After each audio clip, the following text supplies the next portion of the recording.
Welcome to the Guns and Noses podcast. My name's Helen Taylor and I am the owner of Guns and Noses, and I own 3 Labradors. We're here to talk about real moments, real lives, and the wins, the wobblers, and the occasional up yours moments. We're talking about those dogs with enthusiasm and us humans who are trying to keep up. So why don't you sit back, grab a brew, slow down, and listen in. Hello and welcome back to the Guns and Noses podcast with me, Helen Taylor, and my lovely crew, this lot, Jack, Red and Sky. And today I'd really like to talk to you about cues. So this episode is called The Cue Sandwich, a simple way to get clearer responses. The reason I wanted to talk about this today was because over the last week, I've been helping people teach their dogs new things. And it's something that I do talk about quite a lot. So the cue sandwich, you might be thinking, what is she going on about? I mean, if you're thinking that this early in the podcast, then maybe I need to quit. But the cue sandwich is when we are teaching something, so let's take the sit. As we lure our dog into the sit and their bottoms are about to touch the ground, we would say sit. Good sit. And what we're doing by saying it in that order is instead of every behaviour being rewarded with good dog, what we're doing is we are reminding the dog of the position. So that's the sit. We're telling them they're good. So that's the reinforcer. And then we're putting the cue again back in their minds. Sit.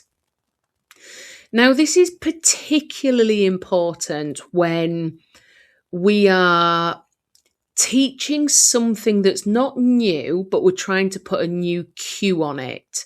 So what I mean by that is, if you've taught the sit on a verbal cue, and then you want to put it onto a whistle cue, what you would do is you would do old cue, sit, whistle, peep, then the verbal cue again, sit. And what this does is it helps the dog understand what it is that we are wanting from them. So there's no chance of failure, but also we're starting to pair that behaviour of sitting with the new auditory cue of the whistle.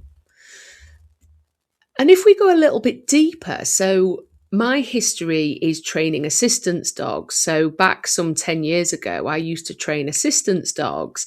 And we used to do a lot of fetch cues. So fetch is a general term for what a dog does with something. They put it in their mouths and they bring it back to you.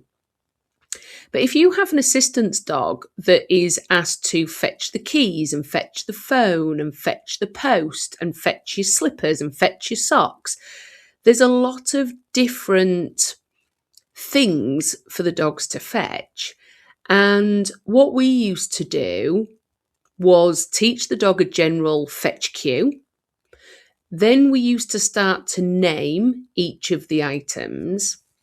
And then when we wanted the dog to fetch something in particular, we would say, phone, fetch phone. So we're not just saying a general fetch it cue where the dog could just then run around and just pick any old item up.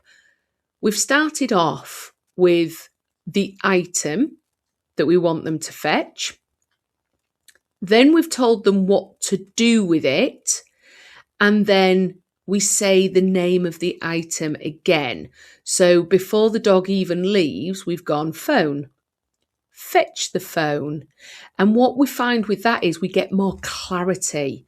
We get more calm responses because we haven't just thrown our dog into a room and said, go and fetch me that. Because sometimes the fetch cue can be quite exciting for a dog and it can be quite uplifting. But when we start it with the item's name, fetch, phone, or phone, fetch phone, it's a lot easier.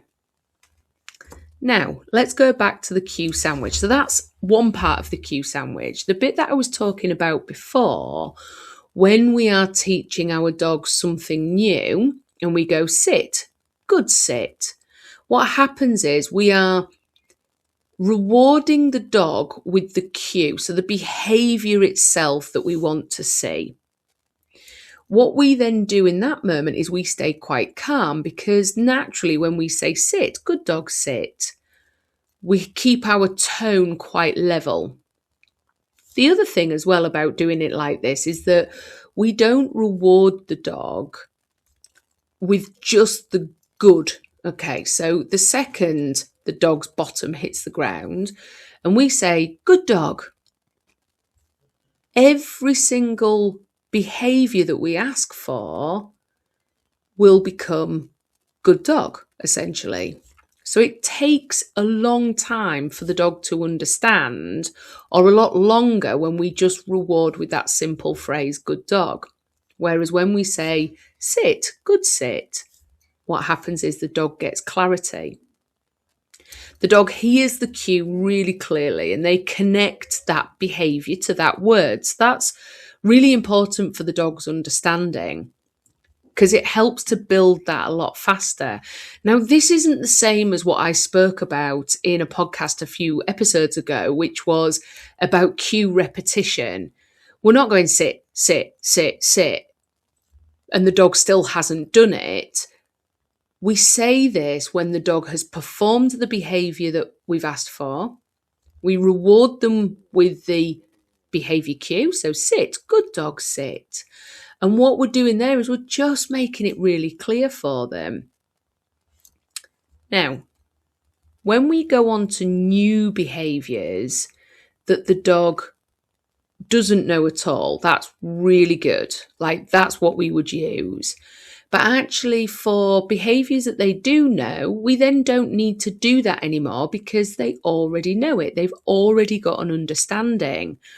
And so in those moments, we can just say, good sit, So that's like, we don't need to forever be saying, sit, good sit.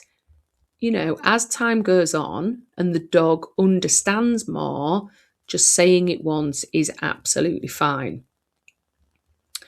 So this isn't about doing more, it's just about clearer communication. And some really small changes like this can make an absolutely huge difference. So this week, as part of your reflection or homework, what I'd like you to do is think of a behaviour possibly that your dog already knows, but you could put it on a new cue. Like I said, the sit, verbal sit, could change to a whistle sit. Try putting that in a cue sandwich. So verbal sit, then you whistle, then a verbal sit again. Or maybe think about teaching your dog something new altogether. So something like a middle. So you've lured your dog round into the middle. That's where the dog comes and sits between your legs and you're stood up. So you would lure them into the middle and you'd say middle, good dog, middle. Now, something else that I'd really like to just touch on before I finish is, does your dog see the good dog? So whenever you say good boy or good girl, do they see that as a release cue? Now, you'll know if they do. I see this all the time, because the second that you say good boy or good girl, they get up and walk off, or they get up and look around the room. Because what they're used to is, let's say you unclip your dog's lead and you say, good boy, off you go. Or you ask them to sit and wait while they're eating or they're about to eat their tea, and you say, good boy, get it. When you then start asking for another behaviour, which is a static that maybe lasts for a little bit longer, and you say, good boy, stay, does your dog actually get up and move away? Because some dogs see the words good boy, good girl as a release cue. And you'll soon know, and this is sometimes why people really struggle with teaching duration on behaviours. So that's length of behaviour, because their dogs are really used to hearing good boy, get on, or good boy, okay, which is a release cue. And what we want to make sure that we do is that when we want our dogs to stay in a position, or we want them to do a position and then not move off, that's where we can say sit, good sit, because the initial one tells them what they've done, the second one tells them they've been good, and the third bit tells them to keep doing it. So sit, good dog, sit. And then you should hopefully be able to get a longer stay or a longer position. So it's just a little bit of reflection this week, because actually this is something that I've seen numerous times this week, and I've gone, your dog thinks that good girl is a release cue, and people have gone, what do you mean? So then I explain this, and each time they say good dog, when we were working on lead walking, the dog would pull forward because they saw the words good girl as a release cue.